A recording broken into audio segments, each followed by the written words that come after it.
Welcome to the newest episode of Life Lessons in Hindsight, where we explore the wisdom that comes from looking back. I'm Teresia, a life and mindset coach for women over 40. Like you, I've navigated life's highs and lows and worn many hats, from nurse practitioner to chemical engineer, and started over more times than I can count. This podcast is for women ready to embrace self-compassion, learn from the past, and step boldly into their next chapter. Join me as we share stories, reflect, and discover the art of turning hindsight to foresight. Hey, what's up? Welcome to episode 6, and thank you so much for joining. I hope that you're doing well. So today I want to talk about the ways we unintentionally or unknowingly give up our autonomy. I'm going to have this conversation in the context of financial decisions within a marriage, but I think this can be applied to any situation beyond relationships where you need to make decisions. I'll talk about what it looks like to make decisions unintentionally or without giving the process much thought and consideration, and how losing your autonomy can be an unfortunate byproduct or cost of this behavior. I'll also talk about what it can look like to make decisions when you're fully engaged, taking full responsibility to understand all of the facts before choosing, before deciding, and making sure that your decisions reflect you, how you think, your values, and what you want. Yes, I am always talking about reflecting on what you want. I think this is probably the most important question you can ask yourself every day and multiple times a day. There's nothing selfish about it. Think of it as checking in, making sure that each action that you take is aligned with your values and your desires. And when you are confused and you don't know what you want, that is information too. It means that you need to pause and figure things out and then take your best guess at the next step forward. All right. So I was married for 18 years, and I'm amazed at how I'm constantly finding lessons about what I did right and wrong in small and big ways during that time. I'll admit, at the beginning, when my separation and divorce was fresh, I wasn't trying to learn any lessons. Look, I'm far from perfect. At the time, I was hurt, I was angry, I was in survival mode, and all I wanted to do was to be done with my marriage and try and not sound like a raging lunatic in front of my children. It took all my energy to be civil. But I'm not like that today.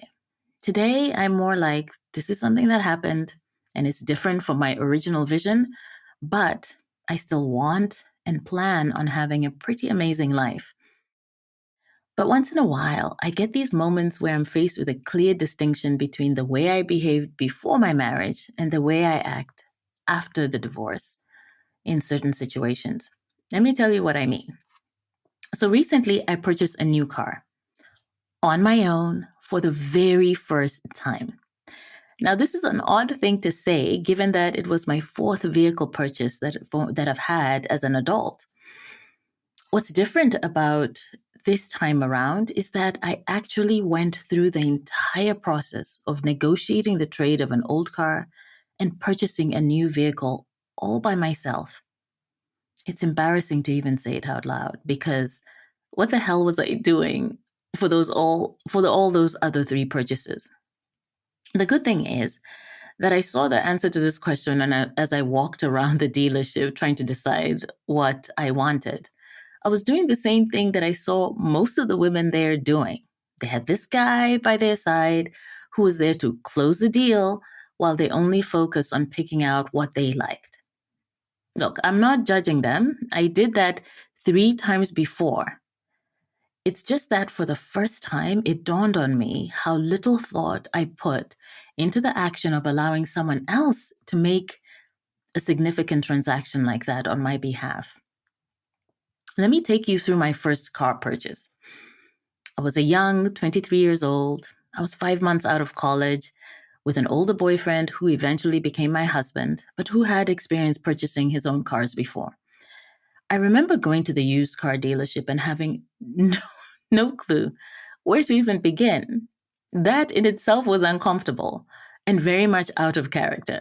I'm the type of person, I've always been. I'm someone who doesn't move forward without a plan. I like the security of having a plan, maybe to a fault. I like being thoughtful about my options. I like knowing that this is the best choice that I can make at this time. But I didn't do that on that day. That day, I was passive. I walked in without a plan, and of course, found that all the choices that I faced that day were so overwhelming. Then there was a salesperson who was just talking a lot. Then I was nervous. Then there are all these questions about whether or not to finance the purchase. And I started thinking, I just don't know how to make any of these financial decisions. And then I had lots of negative thoughts. I thought, you don't know what you're doing, and you should know what you're doing. It was a mess.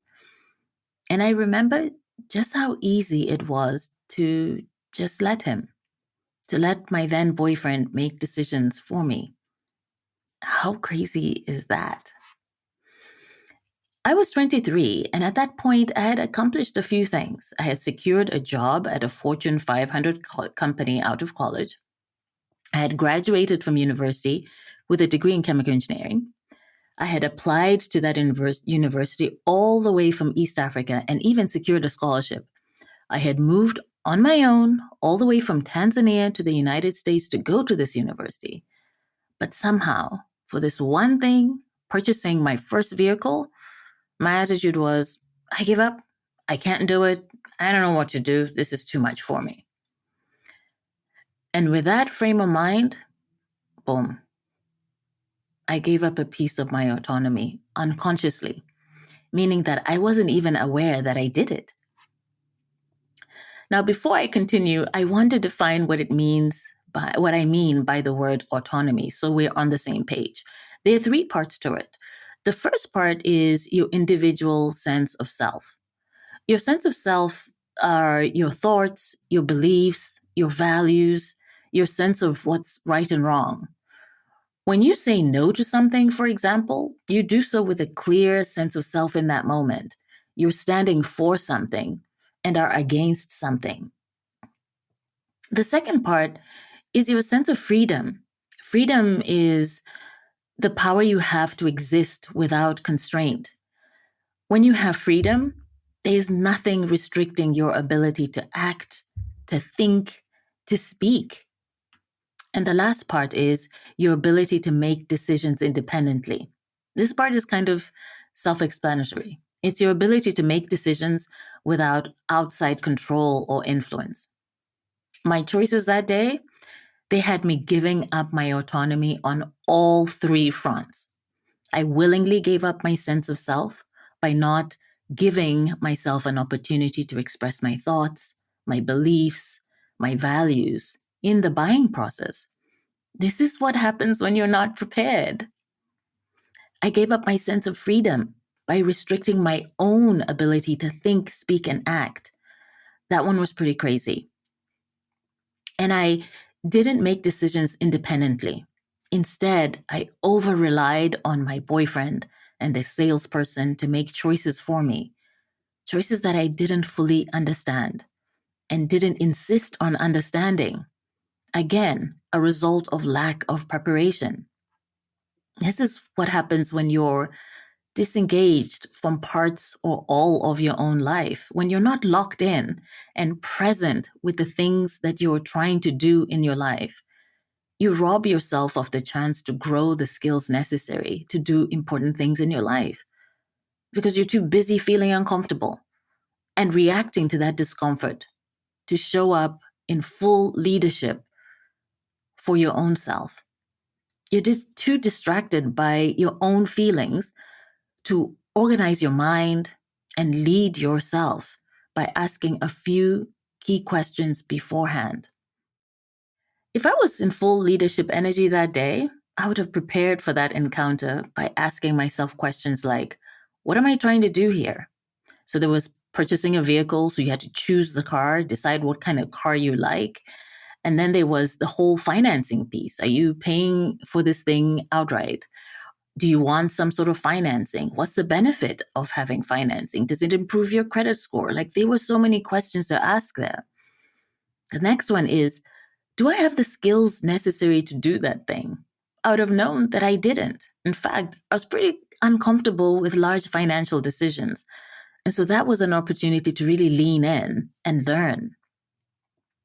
Then there's a question of, what is my level of comfort to execute this task? And why, right? How comfortable are you doing that thing? Really analyzing your emotions and feelings around it. If I did that, again, I would have understood that you don't like making financial decisions. You get really uncomfortable making financial decisions, and you sort of withdraw, and you don't lead with confidence like you do in many other areas of your life. That was important to know. Another question is, how important is it for me to learn how to perform this task on my own? I think this is such a critical question. Sometimes we're so uncomfortable doing things that we're so quick to let someone else do it, but we really don't ask ourselves, what's the cost of me not understanding how to do this thing? And to be honest, being able to negotiate financially, make decisions, financial decisions that are large, is an important skill to have.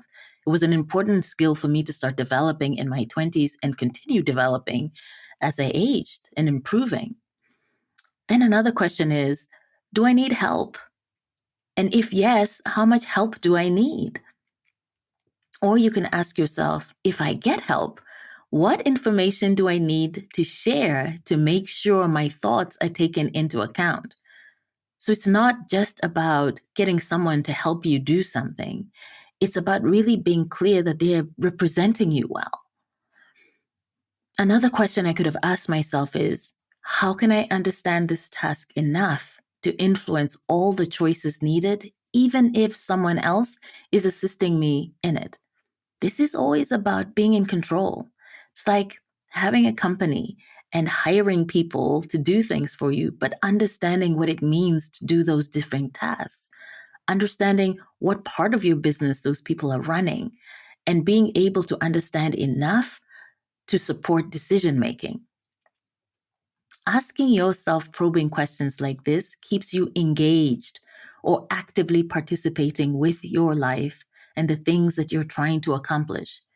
We shouldn't allow ourselves to be stopped by the fear of doing something. We shouldn't settle for it. We should lead ourselves through that fear by probing, asking questions, and organizing our thinking so that we can make decisions from a point of strength and autonomy. Look, I'm not saying it's easy. Remember, I repeated this ridiculous situation 2 more times before I got it right. But I can tell you, the way I showed up this time around, it was so different. I could feel the difference in my confidence.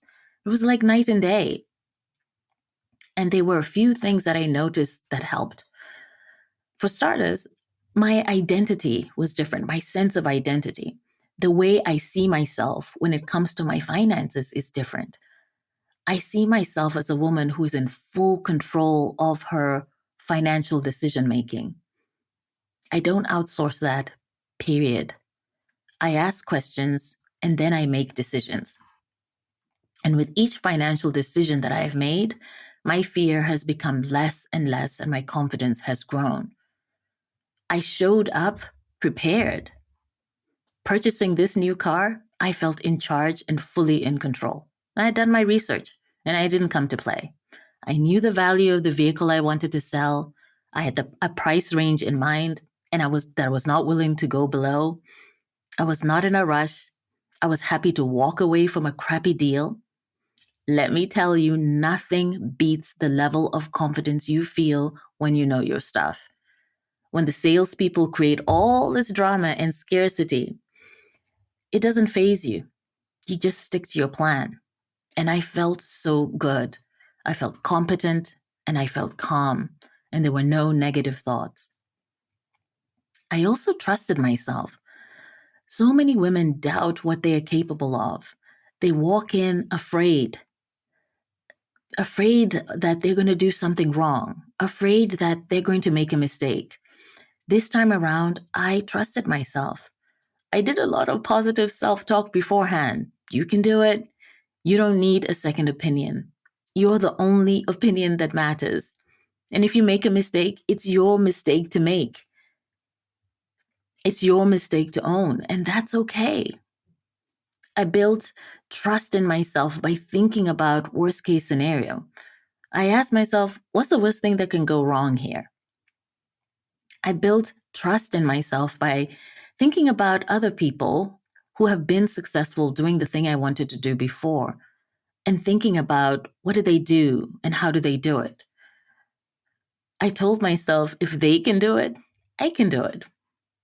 I built trust in myself by preparing and being comfortable with the research that I had done. Look, this is not just a story about purchasing a car. This is about paying attention to your life and making decisions on purpose. This is about being careful about what you decide to concede or what you choose to outsource in your life. It's about making sure that you're not being so distracted by the discomfort of doing something new or doing something that intimidates you that you miss out on building the skill of doing that thing within you. This is about always being responsible for decision making in your life as an adult and being really careful before you opt out or allow someone else to do it for you. I'm not saying that there are times that, you won't want someone to help or take the reins to do something on your behalf. What I'm saying is that if you do, make sure that you're fully aware that they are representing you well. And in order to do that, you've got to understand what you're giving up in the first place. And if you don't understand it, it's your responsibility to do so. Be careful that you're not running away from that responsibility or that you're too afraid to engage with something. Because if you are, this is an opportunity to lean in and learn and grow and keep making yourself more resilient. There's a big difference between understanding how to do something and choosing not to do it versus being too afraid to do that task yourself. Okay, I hope this is helpful. This is it for today. Until next time, take care. Thank you for joining me on Life Lessons in Hindsight. Your time and attention mean the world to me. If you found today's episode insightful, please consider prescribing and share it with a friend who may need a little inspiration. Don't forget to visit the show notes for more resources and connect with me on Instagram at Coaching with Teresia. Remember, every single thing happens for a reason. Just find the lesson and you'll be okay. Take care.